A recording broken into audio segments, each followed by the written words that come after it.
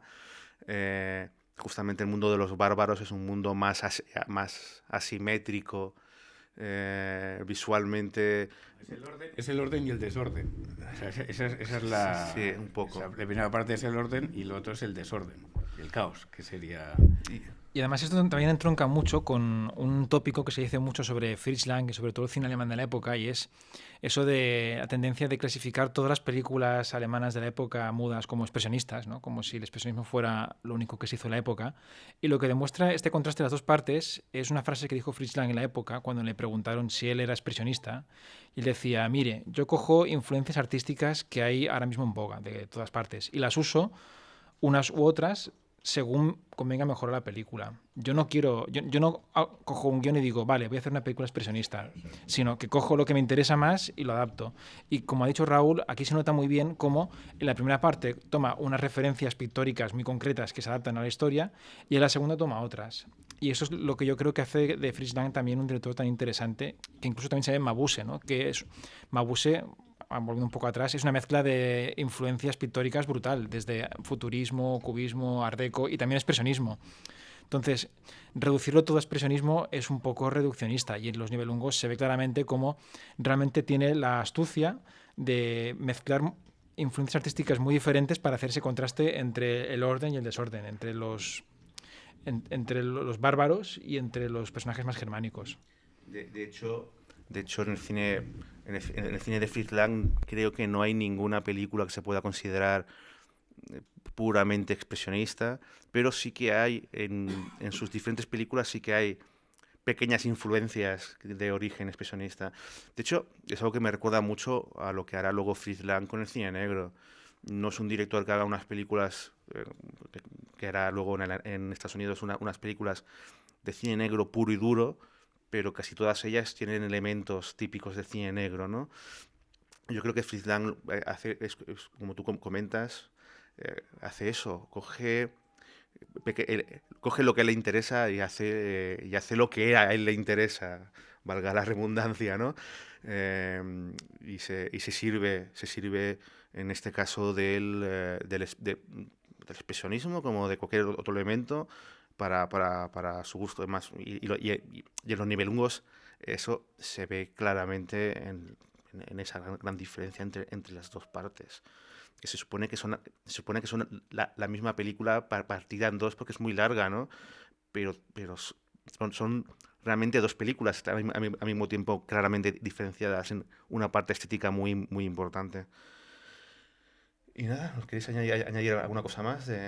No, yo por mi parte pasaría al Pues siguiente. pasaríamos a la siguiente, que es posiblemente la película más famosa de Fritz Lang en el cine mudo. Yo creo que ya queda claro que de forma general que no es nuestra favorita, porque ya hemos estado ya con Las Tres Luces y Doctor Mabuse, creo que nos hemos incendiado en elogios. Metrópolis es una película en la que muestra un mundo futurista que cada vez es menos, porque creo que, si no recuerdo mal, es de 2026 o algo así. O sea, es un futuro que se acerca ya peligrosamente, y en el que hay una gran diferencia en la vida según la clase social.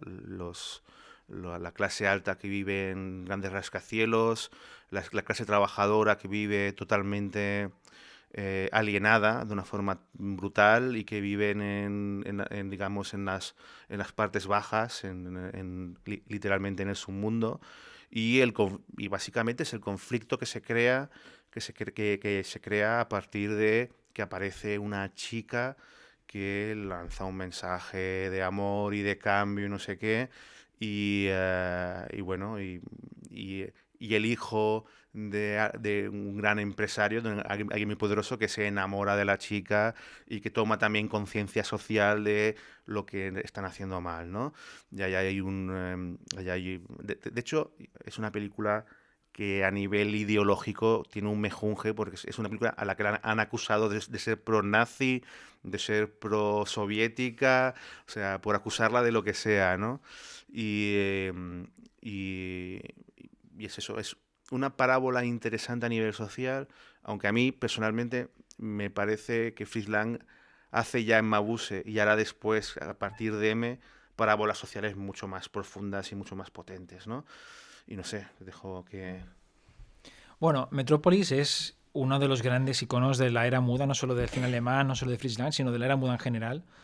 Y es innegable que es una película muy buena, que la puesta en escena es magnífica, que para la época era una de las superproducciones más impresionantes que se habían hecho hasta entonces. De hecho, tengo entendido que Fritz Lang casi arruinó a la UFA, el estudio con el que hizo la película, por lo que gastó para hacer esta película. De hecho, yo diría que es una película que si la ves, o sea, de hecho yo la he visto en la Filmoteca no hace tanto, ahora 3 o 4 años, y visualmente sigue siendo espectacular. En ese sentido es irreprochable, pero también coincido en que nunca ha sido de mis favoritas suyas de la era muda. Me gusta mucho y es una película que disfruto y que creo que funciona muy bien, y además hoy en día tenemos suerte porque desde la versión que vi yo en DVD hace ya muchos años hasta hoy día se han ido encontrando más escenas, unas curiosamente en Argentina, que fueron las últimas que se encontraron, y eso hace que la película vaya ganando más, pero realmente no es de mis favoritas. A nivel, como superproducción y a nivel de puesta en escena me parece irreprochable. La escena final de la inundación es espectacular, pero no sé qué opinión tenéis, pero realmente es una película de la que no me salen tantos elogios tan encendidos como las anteriores. Yo la veo como a nivel estético y visual, o sea, como espectáculo visual es una gran película. Quizá del cine mudo de las mejores películas que, igual que se hizo el Griffith y algunos hicieron películas espectaculares, esta es una. Y aparte yo creo que aparte de lo que sea una película, es una película de referencia para lo que sería esa especie de futuro utópico o distópico más que utópico, porque es el futuro, ahí es donde entroncaríamos con el guión. El guión es un guión, yo creo que flojillo, parece un guión hasta cristiano, ¿no? Es una bastante... falta mala leche, no sé qué vieron los países que la acusaron de ser comunista, no sé por qué la prohibieron, porque en ningún momento se ve. Quizá la única escena que puede ser más revolucionaria es la escena cuando suben todos los trabajadores por la escalera y van a atacar a lo que sería el poder, que en aquel caso es el propietario de la ciudad, ¿no? Y eso es lo que sería lo más revolucionario, pero en el fondo, como decían algunos críticos en su momento, las partes estas de lo que sería esa sociedad de máquinas, que las máquinas sirven para esclavizar al hombre, o sea, esa visión no creo que fuera correcta en su momento. O sea, era una visión un poco... Las máquinas no van a esclavizar al hombre, el capitalismo va a esclavizar al hombre, no la máquina.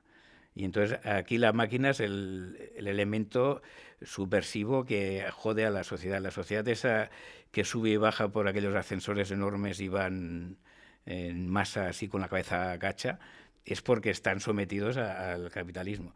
Y fijaros que en la parte de arriba hay un jardín precioso donde los faunos y las ninfas bailan juntos.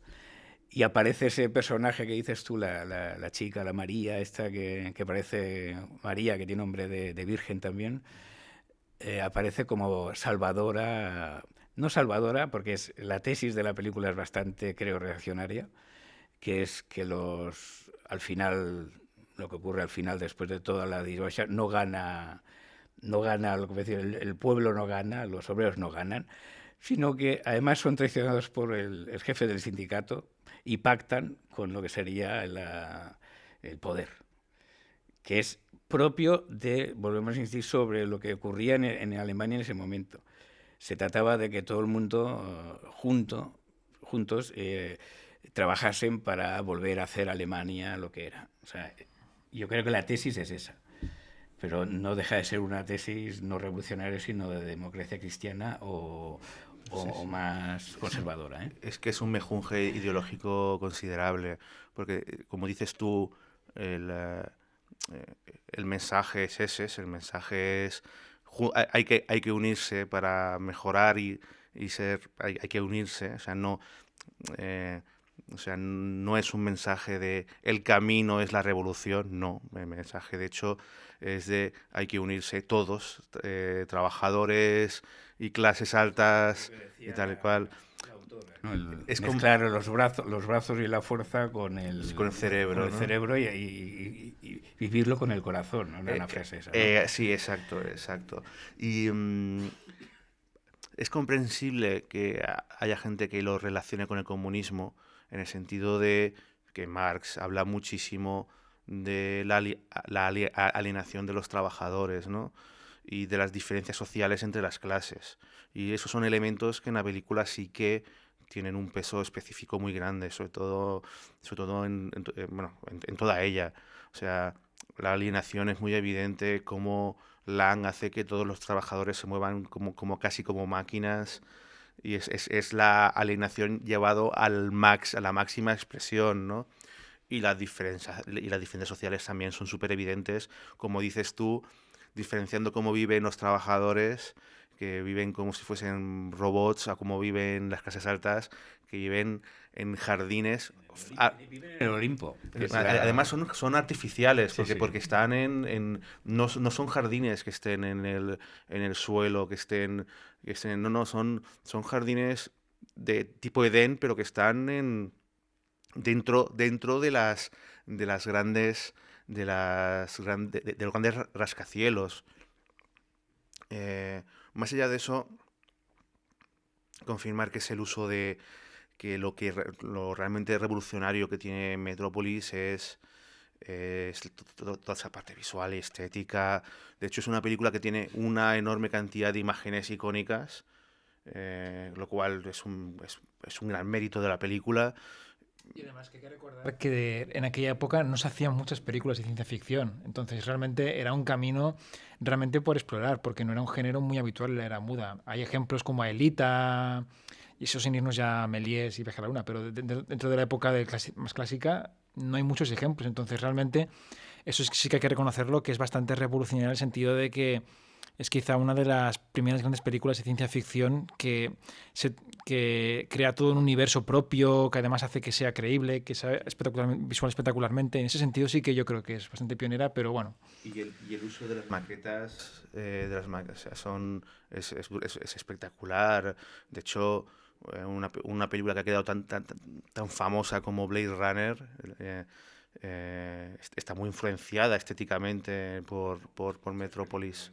La arquitectura de Metrópolis ha influenciado al cómic, ha influenciado a lo que parecía la imagen publicitaria. O sea, es una estética, la parte estética de Metrópolis. De hecho, has usado una palabra que está muy bien, que es la de arquitectura. Es el hecho de que Lang empezó estudiando arquitectura. No duró mucho, porque a él no le interesaba demasiado, pero su padre también era arquitecto, con lo cual, en general, es algo que se nota bastante en todo su cine alemán, especialmente, pero en Metrópolis aún más especialmente. Bueno, en Metrópolis tendríamos que hablar del malo. O sea, en todas las películas de Fritz aparece el malo. En este caso es un personaje que vive... Es como si Mabuse es el malísimo, aquí el malo es el Mad Doctor, por excelencia. No, pero es un creador, es un Frankenstein. O sea, antes de que... O sea, y crea un personaje que para mí es primordial en la película. Que al crear el robot a través de la imagen de la María esta, de la Virgen María que sale al principio de la película, crea una estética dentro de la película sorprendente, porque hay unos pasajes de la robot seductora que para mí son, entronca casi con los directores del PAP y otros directores, hay un erotismo y hay un planteamiento de que la Virgen es una virgen y la otra es una puta, en el sentido malsonado de la palabra. Sería un personaje contrario al personaje angelical de la María, que le llamaríamos la cristiana María, y la otra que es la revolucionaria malvada. Es un contraste muy típico de esa época. De hecho, ese mismo contraste que hay en Las Arañas, que están las chicas que se desmayan y hay que salvarlas, o la que es malísima, malísima, súper mala, ¿no? Y no deja de ser otra versión de esta imagen dual, simplista, que es muy de la época, y que no es solamente de Lang, y que no es solamente de cine alemán, porque en Estados Unidos esta dualidad está presente también durante todo el cine clásico. O sea que... Y pasamos a las siguientes. Ya pasamos a dos películas, que son las últimas dos películas mudas. Son dos películas consideradas menores, pero que muestran a un Lang que sabe lo que hace, que domina muy bien ya el arte cinematográfico, y aunque son películas que parecen remiendo de películas anteriores,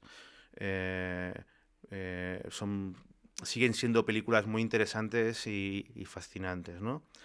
La primera de ellas, del 28, es Los espías, que no deja de ser una especie de remiendo, buscando ser más comercial o más puro entretenimiento de lo que era Doctor Mabuse, mostrando una sociedad del mal y luego un policía entre comillas infiltrado, que está intentando desmantelar o descubrir este imperio del mal, ¿no? A mí es una película que me gusta, admitiendo su posición de película menor. Me fascina cómo este imperio del mal tiene un lugar secreto, que es como con las puertas que se abren automáticamente. Es como una especie de sucursal del mal. Y a mí eso me hace muchísima gracia. Y además es un banco. Es un banco, sí. Que lo interesante es que es un banco. Eso es muy bonito de la película. Es bastante revelador. Es una especie de la versión antigua del Spectra, ¿no? Era un personaje que tiene el control absoluto sobre todo y está dentro de la sociedad, pero está al margen de ella. Y eso es lo bonito que tiene. Y hay escenas de la película que son, yo creo, muy bien rodadas y muy bien filmadas. O sea, el asesinato de las primeras escenas es un asesinato de un tío en un coche, con 3 tíos que van en otro coche alrededor y le disparan y le cogen los documentos. Eso es cine de primer nivel y hecho en ese año, ¿no? Y la película tiene todos los ingredientes que creo que tendrán todas las películas, que ya se habían hecho algunas, pero que tendrán posteriormente. Una trama en la cual tiene que haber una persecución, una historia de amor y desamor, tiene todos los ingredientes. Hay una parte que no me gusta tanto, que es esa primera parte de enamoramiento del personaje femenino con que me parece primero muy rápido y luego exageradamente largo, ¿no? A mí me molesta mucho. No sé si tenía que haber alargado a lo mejor el enamoramiento, ser un poco más largo, que además funciona de una manera maravillosa. En la mesa del que podríamos decir el malo, tiene un reloj de 24 horas, quiere decir que el mal es mundial, ocupa todo el tiempo, ¿no? Es cuando la pareja se encuentran en la casa de ella y pasa el tiempo de una manera cogiéndose de la mano. Yo pensaba hasta escenas mucho más eróticas. No, cogidos de la mano, el enamoramiento es porque se cogen de la mano y empiezan y tardan un rato, pero un rato que se ven escenas diferentes y al final se dan un beso de eso de tornillo para demostrar de que están enamorados, ¿no? Y eso, todo ese trozo de la 90 es lo que más me molesta, pero luego tiene una acción, toda la película, trepidante. La escena del tren, por ejemplo, La escena del tren es increíble. me parece, o sea, y además entroncaría casi con escenas de las que Hitchcock quería hacer, que también hizo en esa época una película inglesa del tren, de un descarrilamiento y tal. Aquí hay la tensión. Y además, el resultado final, ¿no? De que vino todo tren choca. O sea, esa escena muy bien rodada y efectiva a nivel de lo que sería el público asistente. Tenía que estar acojonado viendo cómo el tren iba a chocarte y tú, el bueno, iba a morirse, ¿no? Entonces, esa escena me parece bien. Y lo otro, que aparezca al final, sea un banco, que sea la fachada, es parte de lo que decíamos, el pueblo alemán tiene que echarle la culpa a alguien. Podía ser el banco, ese personaje podía ser el judío banquero. No queda claro que es, pero es un personaje maravilloso también, o como es otro personaje. Pero, por ejemplo, ya se ve en Mabuse también cómo muestra el mundo, no de los bancos, sino de la bolsa, ¿no? Que también lo deja también retratado, ¿no?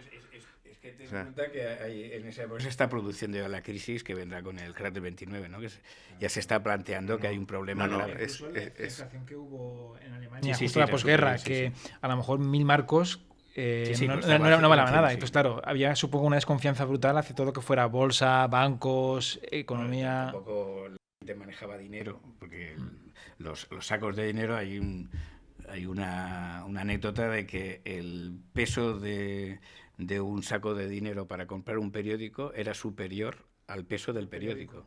Eso es una anécdota de los años 20. Entonces, pero sí que estaba bien de que era una película popular. Es una película popular. Casi todas las películas de Fritz dice que él intentaba dirigirse al pueblo, a la gente. Y le molestaba que si eso lo entenderían, o sea, él quería hacer siempre películas comprensibles. Sí. Y esta me parece, con sus detalles de buen cine, una película, podemos decir, menor como de Fritz Lang, pero no es una mala película. No, es que, de hecho, es que a mi Spione... restaurada, muy bien restaurada, y la veo muy bien.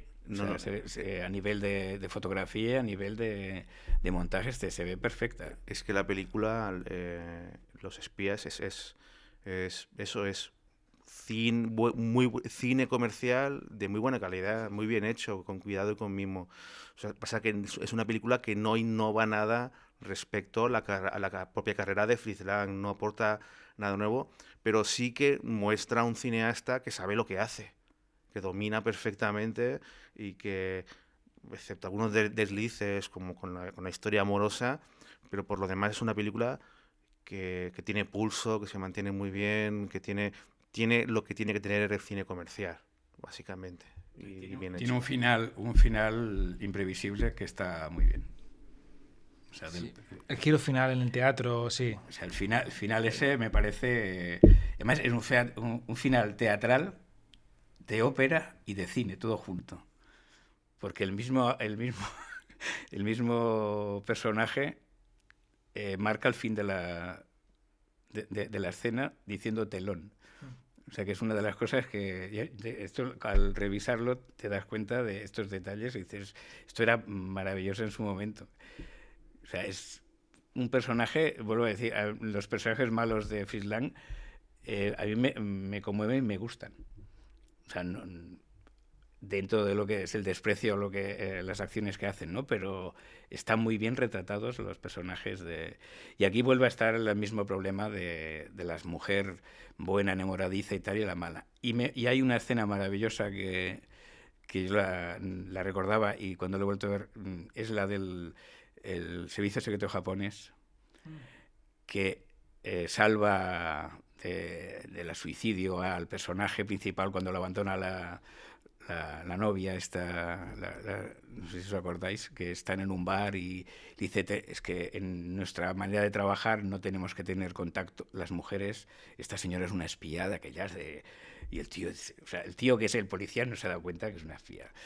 Bueno, total, que esto mismo que le ocurre al personaje principal, le ocurre posteriormente al japonés, al agente secreto japonés, y hace una escena preciosa que es un harikiri a cámara. O sea, que es una estética del honor, pero muy bien filmado, o sea, que filmado con cariño. No sé si los japoneses serían capaces de filmar una escena con ese cariño del tío que la espía le roba toda la documentación y él no puede afrontar. Pero no lo ha afrontado, yo creo, no por el que ha perdido todo lo que es los planes de cooperación de los alemanes con los japoneses, sino porque le ha engañado la mujer. O sea, esa es la mujer fatal esa que es un angelito. No sé si os acordáis de la escena. Y una escena cuando le dice, tienes que conseguir los planes de este tío. La chica mira al japonés y va sacando la lengua lasciva así, bueno, lengua lasciva que está hecho. Pero ves y es una niñita parece que sea de 15, 16 años, que es lo que engaña al japonés. Hay escenas de buen cine y que creo que ha servido también para otros cineastas, aunque Fritz Lang haya copiado cosas de otros que se habían hecho. Y bueno, pasamos a la siguiente película, que es la segunda película menor y con la que acaba el cine, la época del cine mudo, que es La mujer en la luna.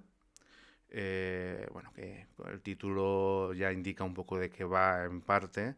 Es un viaje a la luna. Es la típica película que se han hecho también bastantes, que indica eso, la preparación de un viaje a la luna, ¿no? Sé que es una película que a Guillermo le gusta bastante. No sé si quieres tú abrir. Sí, esta entraría dentro de lo que es la categoría de debilidades personales. O sea, películas que es muy buena película, pero yo sé que no es de las mejores, pero no puedo evitar que, no sé, le tengo un cariño especial a esta película.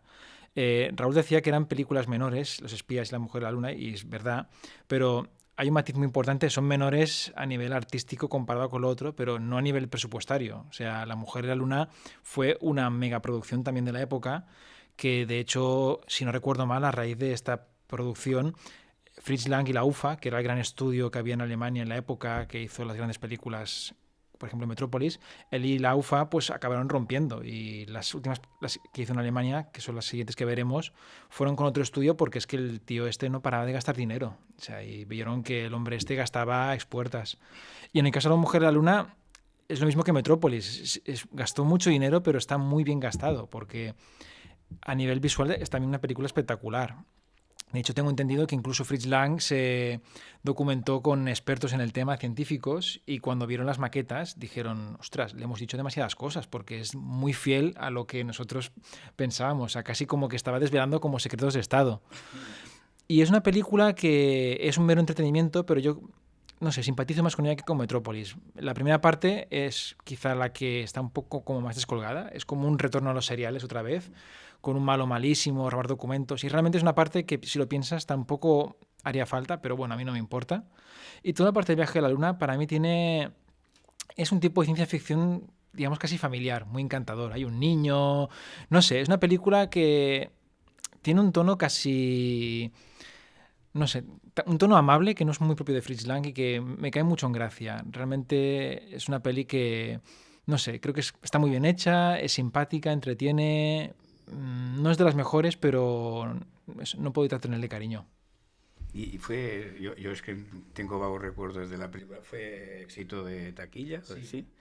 Lo que no recuerdo es si recuperó la inversión, igual que Metrópolis. De hecho, Metrópolis se hizo como un intento por parte de la UFA de conquistar el mercado americano. Sí. Y la idea era en plan de, nos dejaremos todo el dinero posible y aunque no lo recuperemos, es una inversión a largo plazo para meternos en el mercado americano.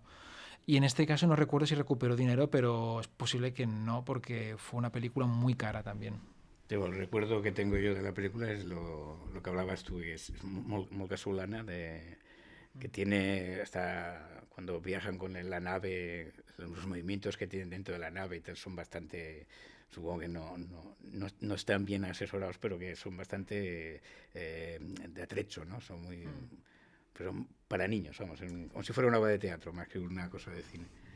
No, pero está muy bien hecha realmente. Y además tiene como una curiosidad que la costumbre que luego cogieron la NASA y demás de hacer los despegues con una cuenta atrás, de 10, Sí, 9, 8, se fue que lo planteó la primera vez. Sí. fue en la película. Sí, sí, sí. Pues unos casos en que la película ha acabado yendo a la realidad. Que el motivo además es muy cinematográfico, porque Lang pensó, ¿cómo puedo hacer que la gente se sienta nerviosa cuando despegue el cohete? Porque si empiezo a contar 1, 2, 3, claro, la gente pensará ¿Cuándo saldrá? a la de 5 o la de 10. Entonces dice, no, lo haremos al revés y así la gente sabrá que es el 1 y estará la gente temblando de la tensión. Y curiosamente luego la NASA y otras empresas de este tipo lo han acabado adoptando porque, bueno, quedaba muy bien. De hecho, para mí es una de las escenas que más me gusta de la película. El momento del despegue, la tensión que hay y tal y cual, es lo que más me gusta. A mí, por ejemplo, toda la parte del principio, del rollo espías, a mí, por ejemplo, se me hizo larga porque tenía la sensación de que no iba a aportar gran cosa y además, a medida que ves la película, te das cuenta de que realmente no aporta gran cosa. Se podría haber simplificado mucho más y hubiera sido más ágil. También la historia de amor me pareció quizás demasiado previsible. Es muy naif. Toda Sí, la película es muy naif. es todo muy naif. Y tiene cosas que están muy chulas, que es como es Lang, tiene mucho que ver con el diseño. Me encanta cómo es el cohete, que además hay elementos que me recuerdan levemente al cohete de Tintín a la luna.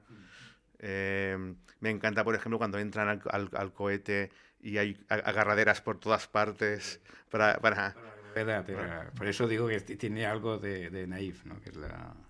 No, es muy naif. No es que tenga algo de naif, es muy naif.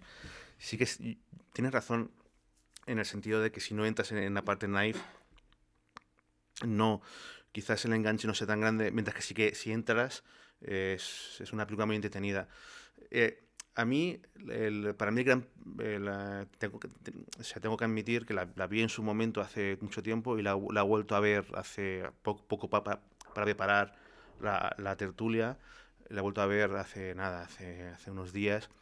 Y claro, también hace relativamente poco, hace unos meses, había visto Viaje Cósmico, que es una película soviética de mediados de los años 30, pero que aún es muda. Y se parecen mucho, se parecen muchísimo. Es como, y uno diría que Viaje Cósmico es la copia de La mujer en la luna, pero no sé por qué en la película soviética, que no es nada conocida, no es una película, me enamoró más, disfruté más con ella. Los efectos especiales, los personajes, siendo una película en la que también inventan muchas cosas, se ve mucho más realista, por ejemplo, todo lo que tiene que ver con la falta de gravedad está muy bien conseguido cuando llegan a la luna y, y encontré que la película de Lang en comparación le faltaba, por ejemplo, la luna está muy bien ambientada en cuanto a espacio en sí, pero se puede respirar y están en la luna como si estuvieran de acampada en cualquier otro sitio. Y no es porque por el conocimiento sea más o menos realista, eso no era eso lo que me molestaba, sino el hecho de, coño, ostras, estás en la luna, hazlo más especial.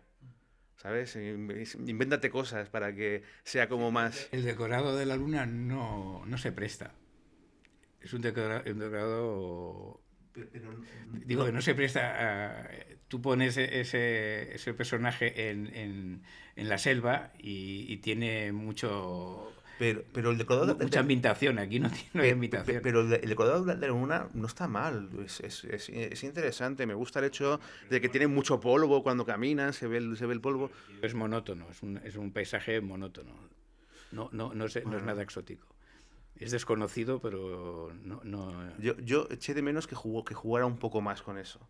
¿Sabes? Que jugara más con sí que hay imágenes chulas cuando la mujer está grabando está grabando en la luna y la ves con la manivela y tal, y son imágenes que están muy bien, pero sentí que podía haber jugado más, podía haber más imaginación. ¿Tú crees que tiene una visión feminista eso de que la mujer vaya a la luna? No se nota en la película. No, yo creo que no. O sea, es el título. Más que nada. Quizá para Fritz Lang sería feminista, pero realmente no lo. En vez de poner el hombre en la luna, puso la mujer en la luna, ¿no? Pero no lo creo en absoluto.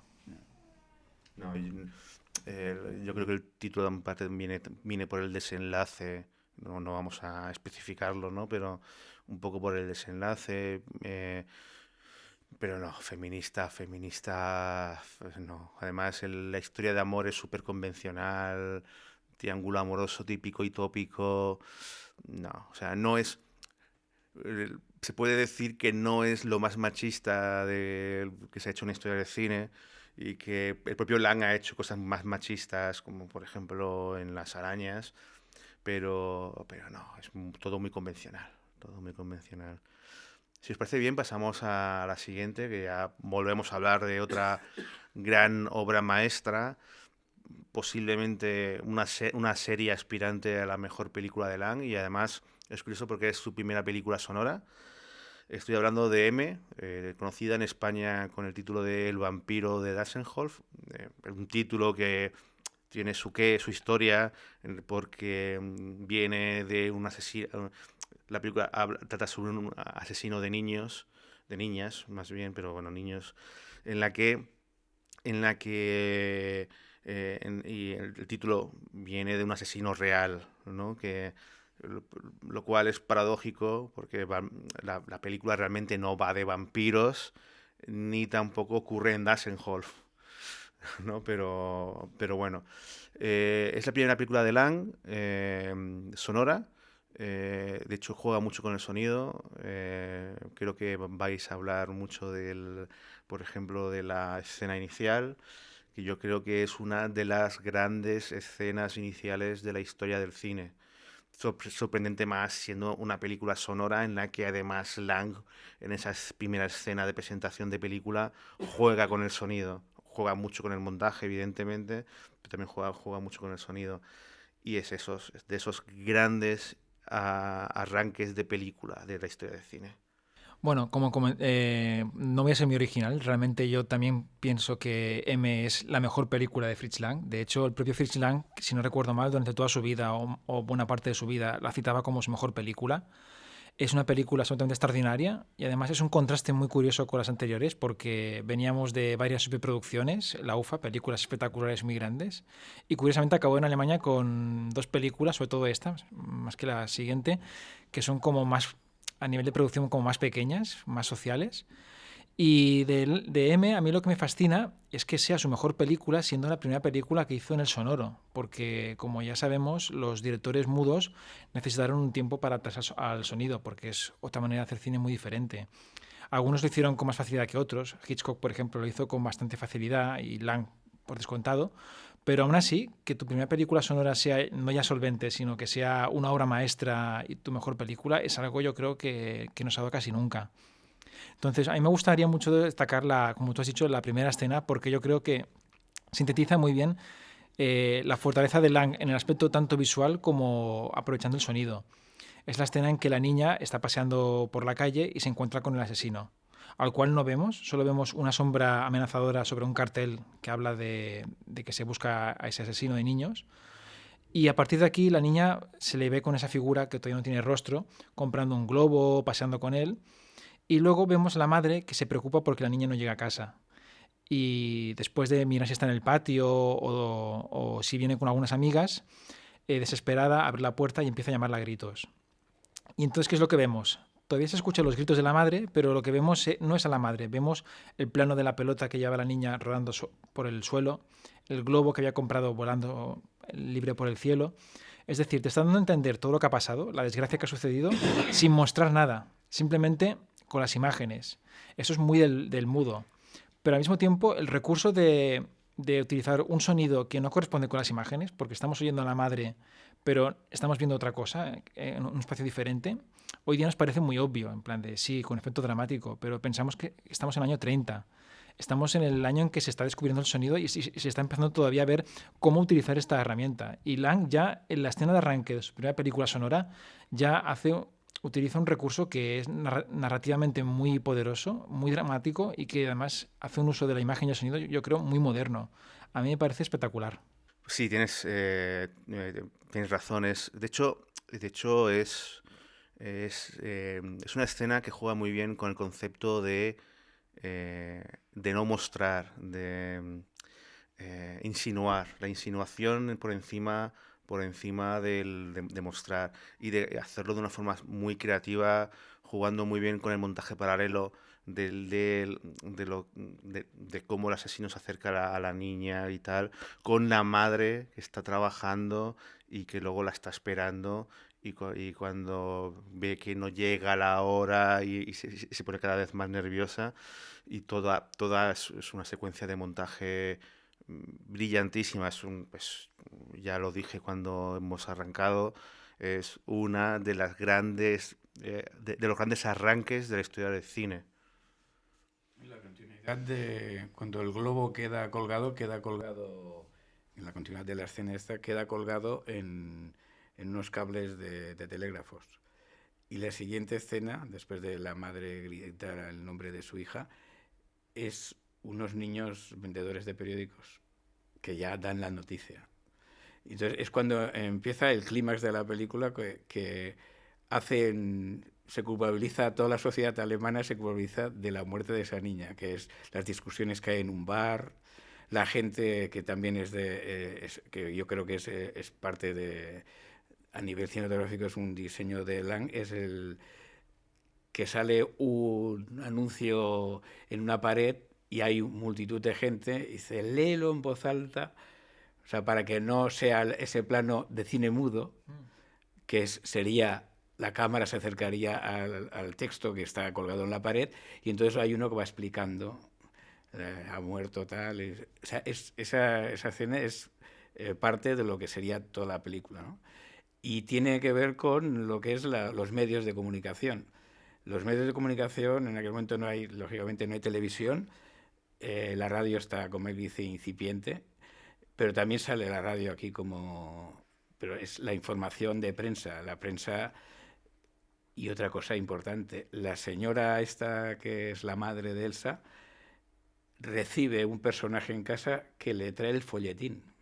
Y eso para mí es muy importante para entender lo que está ocurriendo. Le trae el folletín que compra semanalmente. O sea, que la gente vivía de los folletines tipo dramas de época, y vivía de la prensa. O sea, los medios de comunicación ya utilizaron, y eso es lo que da pie a la psicosis que ocurre, porque hay una auténtica psicosis, que es lo bueno que tiene lo que sería el medio de la película, cuando las dos sociedades, la sociedad del AMPA y la sociedad, pues decir, de la estatal, quieren conseguir capturar al personaje para que no cree esa psicosis, que el país, o sea, o Berlín en ese momento, que no sé, la ciudad no queda clara, pero puede ser Berlín seguro, porque la policía sale a Alexanderplatz, o sea, me parece que debe ser Berlín, y se crea esa psicosis que para mí es la parte vital de la película. Para mí es muy curioso, porque en el Lang mudo, o sea, es una película que yo creo que es, no sé si usar esta palabra, que es un poco peligrosa, que es muy realista, o que al menos recrea muy bien cómo es los personajes no solo de bajos fondos, sino personajes de clase obrera, lo que decías tú, los detalles de la casa de la madre, el folletín que recibe. Y es curioso porque el Fritz Lang mudo realmente no tiraba por ese camino. Ya tenemos fantasías como las películas de Metrópolis, Mujer en la Luna, Espione, pero incluso Mabuse, que es como una película más cruda o que hace un retrato de la época, es un retrato como muy estilizado, muy artístico, con una puesta en escena muy expresionista. En cambio, aquí, yo creo que, al menos para mí, es la primera vez que Lang utiliza un estilo que realmente busca, y lo consigue de forma perfecta, capturar realmente cómo era el estilo de bueno, del Berlín del día a día, de la gente de la calle. Quizá puede ser porque Lang se daba cuenta de que el sonido le daba más realismo al cine y pensó que quizá con este nuevo invento tendría que hacer un tipo de película más cruda, más callejera, que no esas fantasías que es una de las características que tiene el cine mudo, que es un género que da especial juego a un estilo más fantasioso. Y para mí es muy llamativo este contraste de la mujer y la luna de repente a una película como M. Sí, de hecho ya cuando habíamos comentado Mabuse, ya avanzaba el hecho de que es la primera película en la que radiografía no me sale la palabra ahora, eh, la parte oculta de la sociedad y del alma humana, pero que aún tenía un punto muy de folletín, ¿no?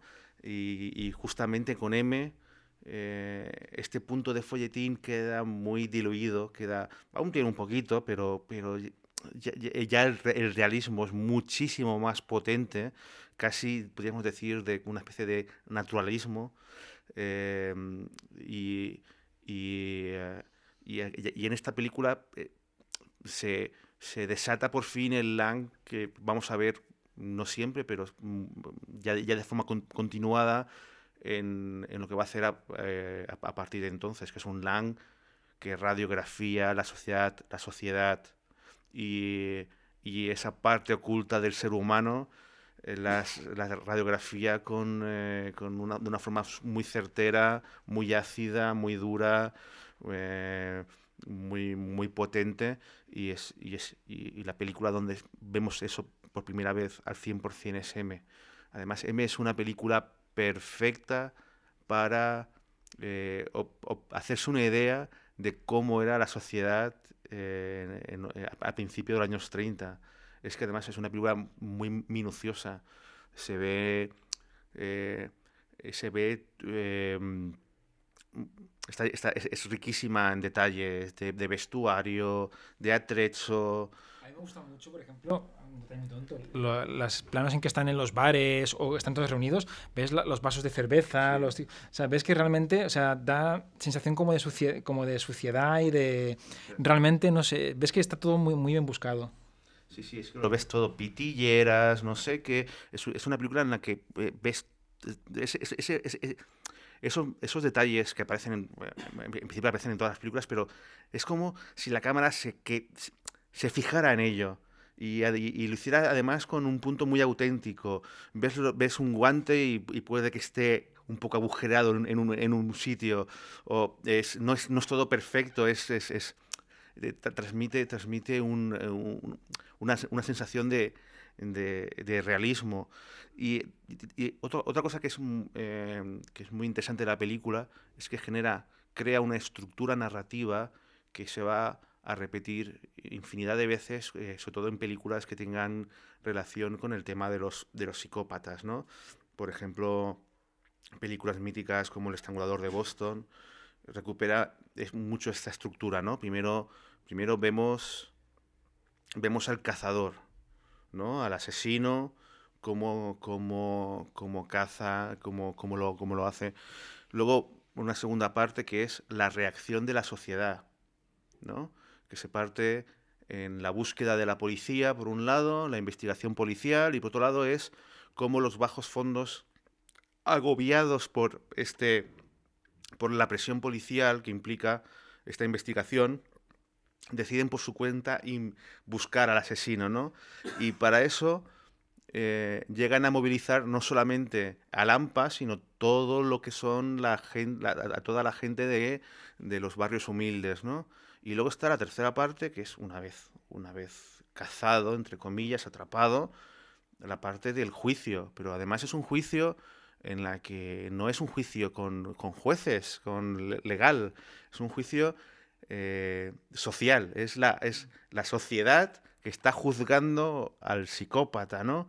Y es muy curioso porque durante toda la película el psicópata entre comillas, es el malo, y en la parte final no es que sea bueno, pero te das cuenta que la sociedad no sé si es peor, pero es igual, porque también tiene ese punto despiadado y ese punto de asesinar. O sea,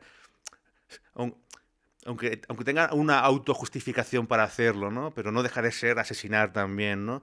Y esto me recuerda mucho a una frase que decía Fritz Lang, muy interesante, y que es una frase que hay que recuperar cuando hablemos de furia, que era, si quieres mostrar que el linchar a un hombre negro es malo, coge a un negro culpable y con ello demuestra que está mal, ¿no?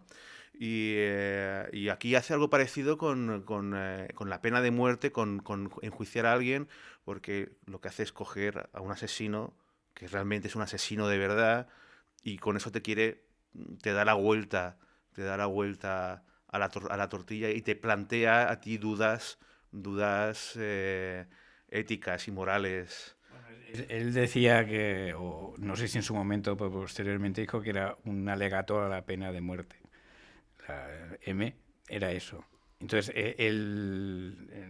la película termina como tiene que terminar, que es la ley, pues decir, la ley justa la que decide si ese personaje es culpable o no.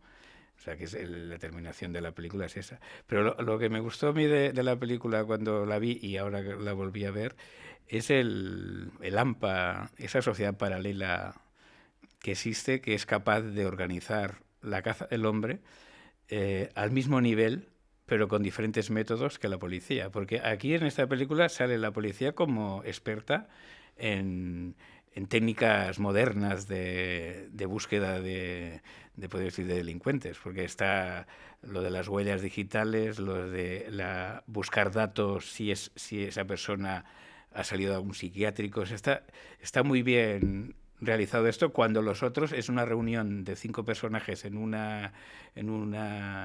local que cierran las cortinas. Y eso es lo único que dice, hay que acabar con este enemigo porque la policía nos está puteando a nosotros, ¿no?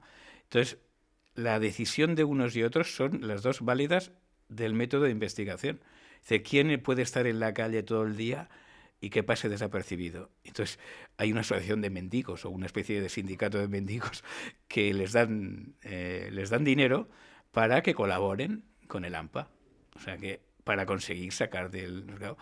Y la policía está haciendo lo mismo, pero con datos científicos. Pero por los dos quieren acabar, o sea, la sociedad quiere acabar con el mal. Y el personaje, solo para una reseña, el personaje del jefe del AMPA es, en sus movimientos y tal, luego cuando con el tiempo veamos a Hitler, esos documentales de Hitler, veremos que hay trazos que son parecidos. O sea, que es un personaje enérgico que dice 4 frases y todo el mundo asienta. De hecho, el título original era El enemigo está entre nosotros. Sí. Bueno, también yo creo que habría que destacar un par de cosas más. Por ejemplo, el personaje de Peter Lorre. Peter Lorre para mí está extraordinario. Es de esos casos en que creo que un actor ha quedado para siempre asociado a un personaje, no porque no tenga una buena carrera, sino porque es que está sensacional. De hecho, un detalle muy interesante, no sé si os acordáis cuál es el primer plano de la película en que se ve el rostro del asesino. Es él en un espejo haciendo como una especie de muecas. Y es una presentación de un personaje rarísima, o sea, que lo piensas y es muy extraña, pero de alguna manera ya te da a entender la extraña psicología del personaje y no sé, es algo muy original. Yo creo que es una presentación... Bueno, lo dice al final él, sí. Que cuando se mira no se reconoce. Sí, sí. Entonces hay gente del AMPA que asiente porque dice es parecido, lo que la mayoría no, pero mucha gente se mira al espejo y no se reconoce en el aspecto de que actuará mal, ¿no? Y el siguiente detalle es, también muy relacionado con lo que decíamos antes del sonido, cómo reconoce la gente al asesino cuando no han puesto rostro, es con la melodía que silba. Sí. Que eso es un recurso muy inteligente del sonido, ¿no? En plan de vamos a hacer que el personaje esté asociado a un sonido concreto. Y es el leitmotiv de la película. Pero además es muy interesante porque ese silbido es un silbido nervioso que lo aplica siempre cuando asesina. E incluso además hay una escena en la que él está en un restaurante y vemos una lucha interior entre hacer o no hacer, y la lucha interior la vemos a partir de los silbidos, ¿no? Porque silba, se corta, deja de silbar, vuelve a silbar, vuelve a cortarse, y es la lucha interior, ¿no?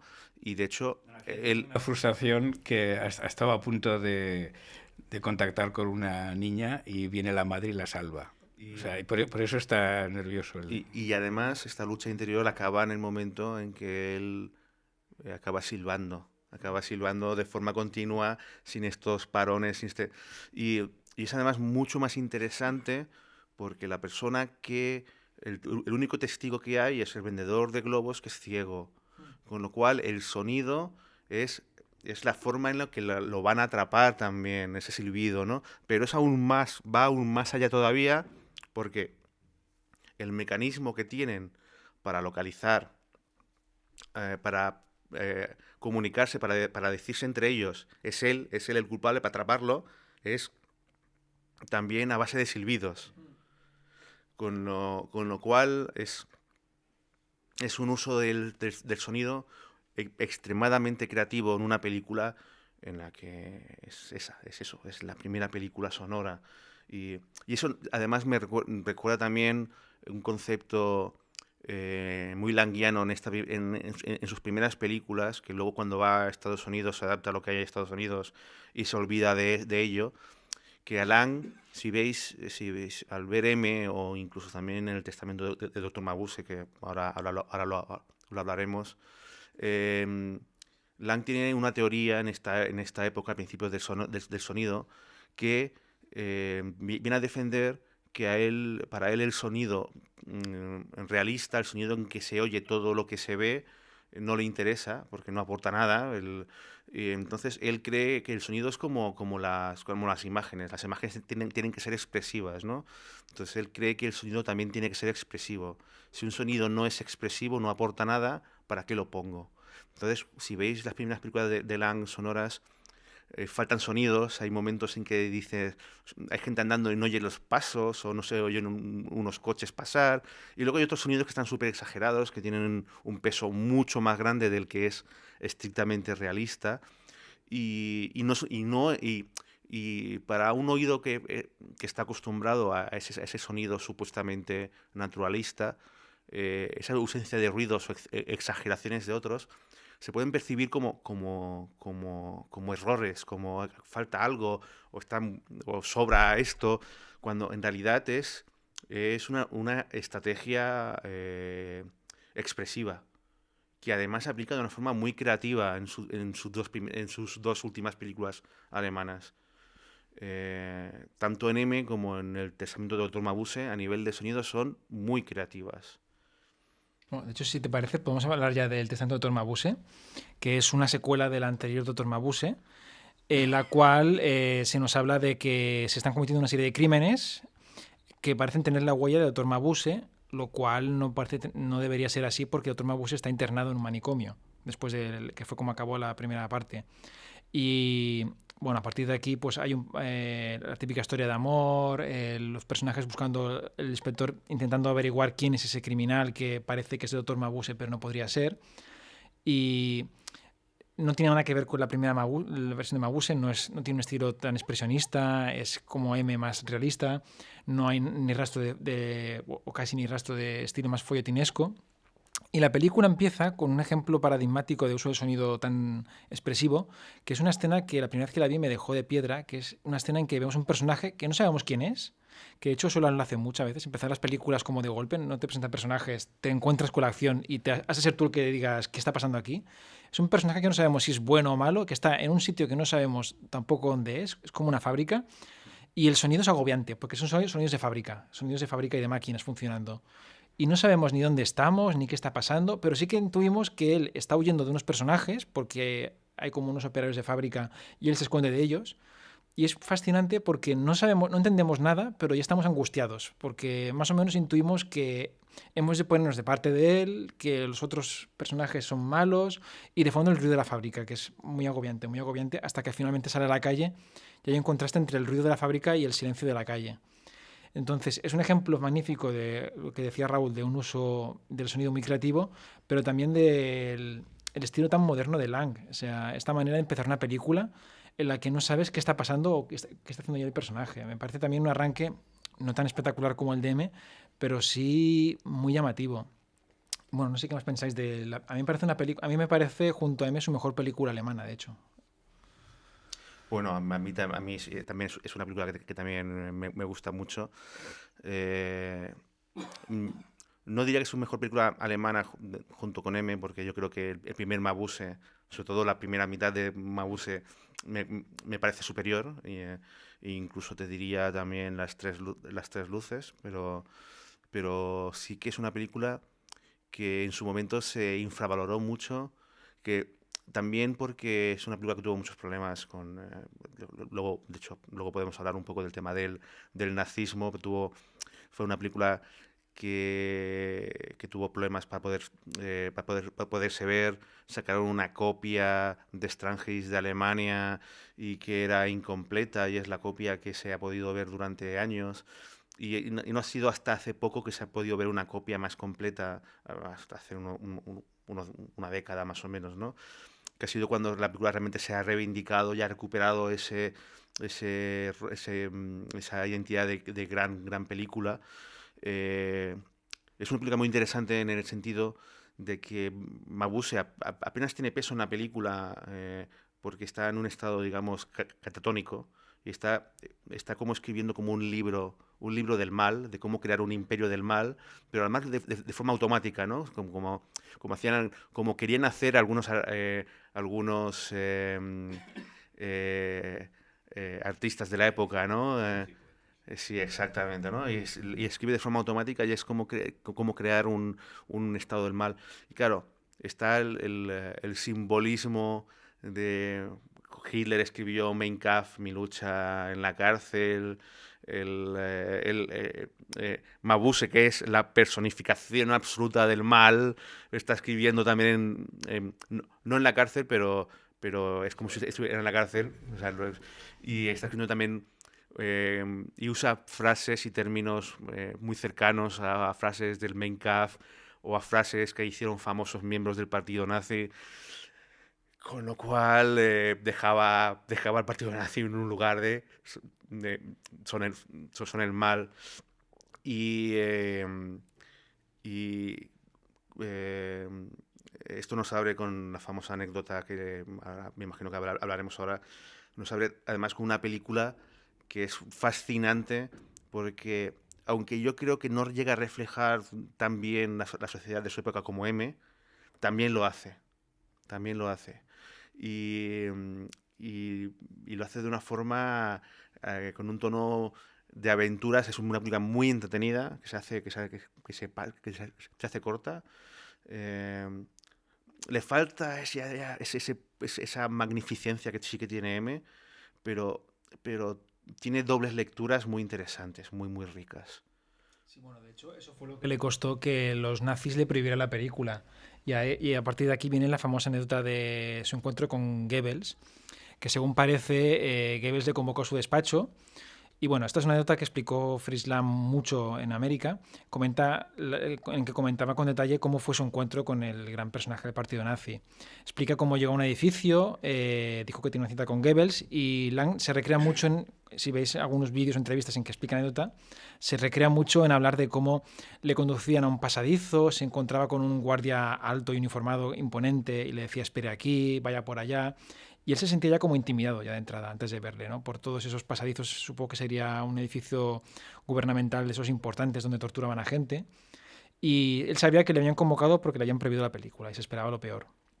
Y luego, según comenta él, extrañamente, cuando por fin entró al despacho de Goebbels, este era muy amigable, le saludó encantado, le dijo que Hitler y él eran grandes fans de su cine, que les encantaban Metrópolis y los Nibelungos, y Lang no entendía qué pasaba. Y entonces Goebbels comentó como de pasada que habían tenido que prohibir el testamento de Dr. Mabuse porque no habían tenido más remedio, pero que como creían que podía ser el gran director del Tercer Reich, le ofrecieron un puesto importantísimo para dirigir las películas por excelencia del régimen nazi y para que digamos, controlara la industria cinematográfica.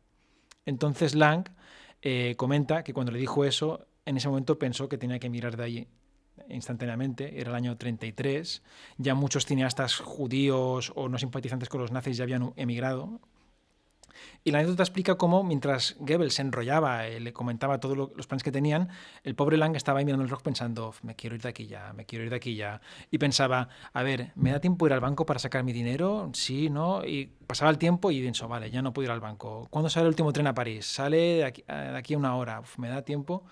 Y al final, Lang acabó la entrevista interminable, se fue y, según comenta él, fue a su casa, cogió una maleta con las cosas más imprescindibles y cogió el último tren a París. Esta es la gran anécdota de cómo emigró a Francia y luego a Estados Unidos, que luego se ha sabido que era falsa. Porque Era la justificación cuando hizo una película en contra del nazismo, supongo que tuvo que sacar a relucir bueno, esa anécdota, porque esa anécdota yo la he leído y la he oído por boca de Lang también, pero la he ido cambiando con el tiempo. sí. O sea, al principio es Goebbels en una fiesta que le dice que tienen que hablar. O sea, tienen que hablar. Y eso es lo más probable que les ocurrió. Que tienen que hablar y él intuye de que la otra anécdota es la que la he ido recreando a partir de un encuentro con Goebbels, porque dice que no queda constancia en Goebbels, que Correcto. lo marcaba todo en su dietario, o la secretaria dice que no hay ningún encuentro con él, pero sí que hay una fiesta en la cual está Goebbels que él le dice al gran cineasta Fritz Lang que tenemos que hablar. Y es cuando le dicen al cabo de unos días que Dr. Mabuse no se va a hacer, o sea, se va a censurar. Pero lo que se sabe, por cierto, es que su viaje a París para emigrar lo hizo en varios viajes. No fue... Entonces, eso demuestra que realmente no era un perseguido político. Era alguien que, bueno, pues que estaba ya pensando... Era la frase que él también repite a veces es: al Fritz Lang le vais a censurar una película. A Fritz Lang, o sea, que él se consideraba a nivel de público y le vais a censurar una película. Y él pensaba que no le iban a hacer. Por eso. Y se lo hicieron. O sea que... Yo creo que esta anécdota refleja un poco la manera como él tiene que recontar su historia para vendérsela a los americanos. Sí, porque lo repite en varias entrevistas en diferentes... Claro, él es un alemán épocas. que ha hecho películas como Los Nibelungos que a los nazis les gustaban mucho. Entonces supongo que tenía que también pues, vender su historia en plan de no, yo también soy un emigrado. ¿Y cómo lo hizo? Esto es lo interesante. Pues con una historia inventada... Que está muy bien. Que es como sus películas. Es que la explica, si ves los vídeos, la explica como si fuera una de sus... Sí, parece una... En algunas hasta se mueve... Sí. El alemán se movía así, o sea, yo te quedas sorprendido porque es el que está haciendo, es la fabulación, o sea, el fabulador que va recreando la historia que era una anécdota, la va recreando como una historia ya verdadera. Y además hay mucha precisión con los detalles, que eso es muy languiano. Por ejemplo, habla mucho de los relojes, cómo se fijaba los relojes, que eso en su cine está muy presente. O sea, realmente es una película suya más, que no llegó a realizar, pero que era como una manera de justificar su papel de emigrante político que está huyendo del nazismo. Que sería cierto, seguramente, que huyó del nazismo por esos motivos, pero bueno, queda más cinematográfico tener una anécdota llamativa con Goebbels que no, bueno, me dijo algo en una fiesta, me asusté y me fui por patas. Sí, yo creo, o sea, creo que toda la historia es falsa. Lo que sí que es cierto es que se fue. O sea, que no de un día para otro, como explica él. Yo creo que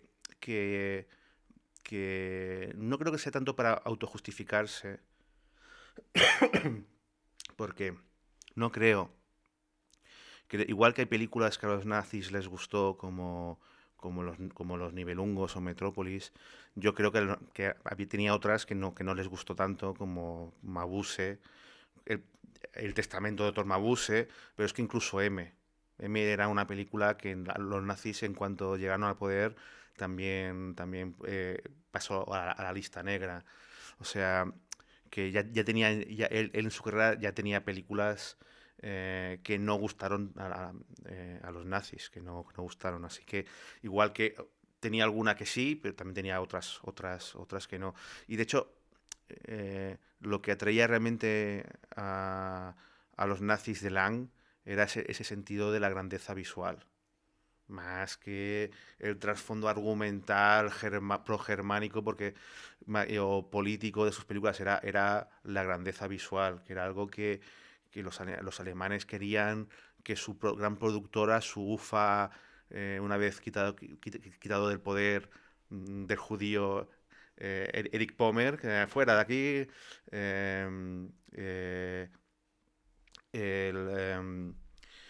que querían hacer películas grandilocuentes, que pudieran competir con Hollywood, ¿sabes? Que pudieran ser grandes producciones a la altura de Hollywood. Grandilocuencia, que fueran populares, que es lo que... La mayoría de películas de Fritz Lang, la mayoría fueron muy populares. Y eso es lo que creo que les interesaba, juntar lo que sería la cuestión popular con un experto de comunicación como era Fritz Lang. Eso sin olvidar que muchos de los grandes nombres del cine alemán ya habían emigrado antes. Sí. Es decir, Goebbels era muy consciente de que el cine es una herramienta importantísima y le convenía tener a gente que fueran buenos cineastas para hacer grandes películas, pero claro... Y que tuvieran nombre a nivel internacional. Muchas de las películas de Lang se habían estrenado fuera de Alemania.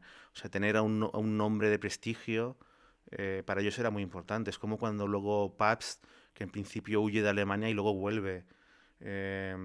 Para los nazis, aunque Pabst no es un director que ideológicamente estuviera muy cercano al partido nazi, para el partido nazi era algo positivo tener en Alemania un director que tenía de gran prestigio, aunque no fuese afín a nivel ideológico. Y me imagino que para ellos tener a un director que entonces ya era tan famoso y tan reverenciado, era Lang. ¿Cómo os atrevéis a...? Si alguien se pone en plan rollo, ¿cómo os atrevéis a censurarme? Es porque era alguien que era muy importante en ese momento, ¿no? Y tener a alguien de ese prestigio, imagino que para los nazis era algo fundamental. Y bueno, yo aquí ya pasaría, si no tienes nada más que decir, a Lilium. Cuando se emigró. Exacto. Emigró a París. Va a Francia y en Francia realiza Lilium, que es una película muy poco languiana, o al menos un Lang que vuelve a ese Lang naif de La mujer en la luna, podríamos decir.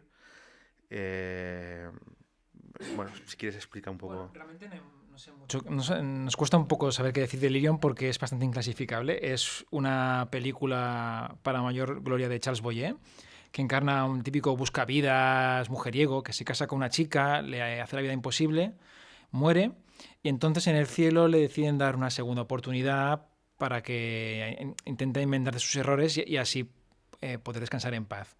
Entonces es una película que realmente por estilo, tono, argumento, prácticamente por todo, no tiene nada que ver con Lang. De hecho, existe el productor era Eric Pomer, que también había emigrado de Alemania, y existe la leyenda, o quizás es cierto, de que Pomer tenía dos proyectos para dos emigrantes de Alemania. Uno era un policíaco y otro era esta película. Y no recuerdo quién era otro director, pero desde luego siempre se ha dicho que por qué no le dio a Lang el policíaco en vez de esta película que no... No es mala película, está bien, pero es que realmente no tiene nada especial. Extrañamente a Lang le gustaba mucho, le tenía mucho cariño, siempre hablo bien de esta peli. Supongo que porque no se parece en nada a lo que hizo. Pero... Sí, yo creo que Lang, como otros directores que les gusta ir de rebeldes, le gustaba reverenciar películas que no gustaban demasiado. Igual que hablaba maravillas de sus westerns, cuando excepto Encubridora en general, siempre se consideraban westerns menores y tal y cual. Y a él le encantaba y lo decía. Pues yo creo que con Lilium es algo parecido. Es una película menor, que está bien, pero es que no casa nada con el estilo Lang. Es un cuento, es muy muy francés, porque Charles Boyer es típico canalla, canalla bon vivant, bueno, de origen muy humilde, pero que le gusta disfrutar la vida y que no es es que tiene este estilo tan francés, pero francés no del estilo intelectual, sino de esas películas de las comedias. Lo que hablábamos de las comedias fue de gusto popular que llevaban, ¿no? Exacto.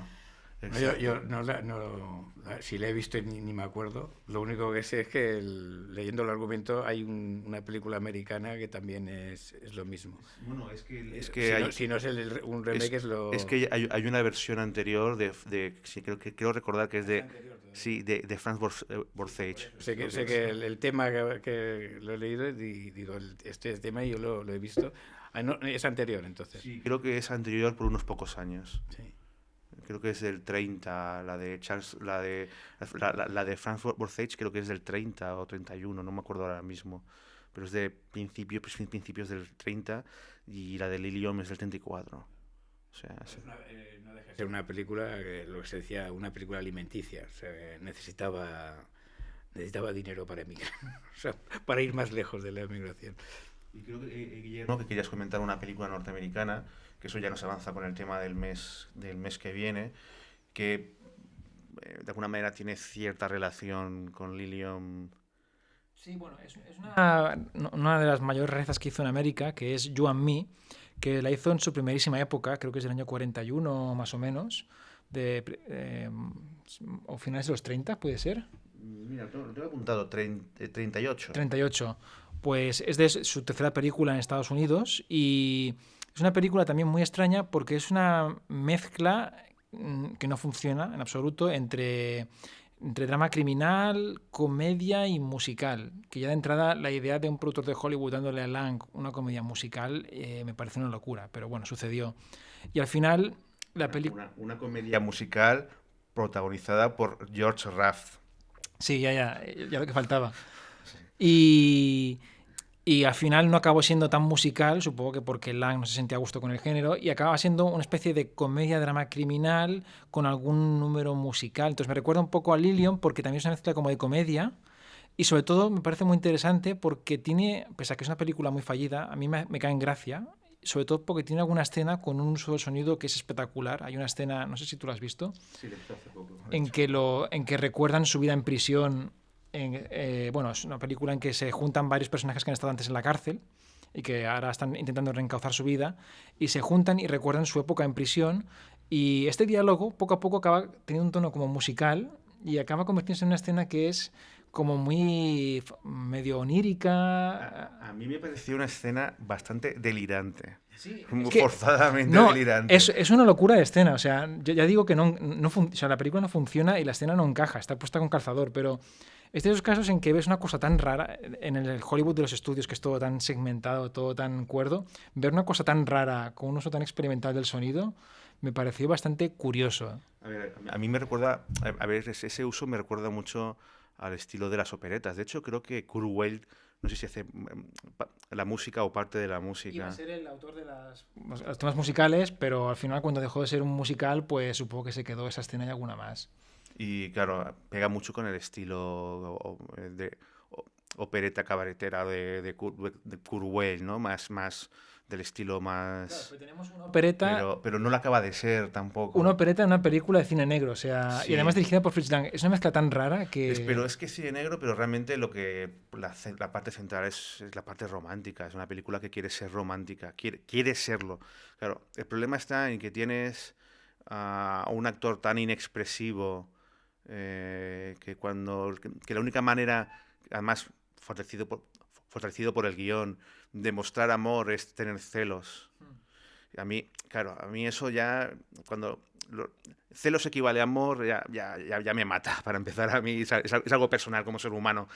Pero aparte, cuando es un actor, que la forma de mostrar emoción, celos, es poner cara de estreñido, porque no tiene más capacidad. Y claro, y además eso lo comparamos con la protagonista, Sylvia Sidney, que es una actriz que cuando la primera vez que la vi en el cine, que vi películas suyas, me resultaba demasiado ñoña, pero que tiene una virtud, que es una actriz extremadamente sensible.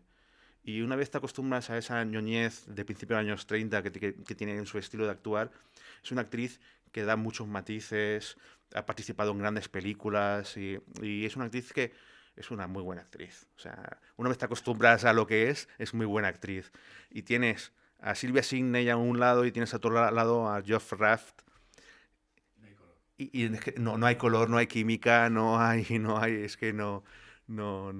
Y para mí ese es el gran problema que tiene la película, que no hay química porque son dos actores muy distintos, eh, y ella sí que ella transmite energía, pero él no, él creo que es un actor limitado pero adecuado a cierto tipo de papeles, pero papel romántico no le pega nada.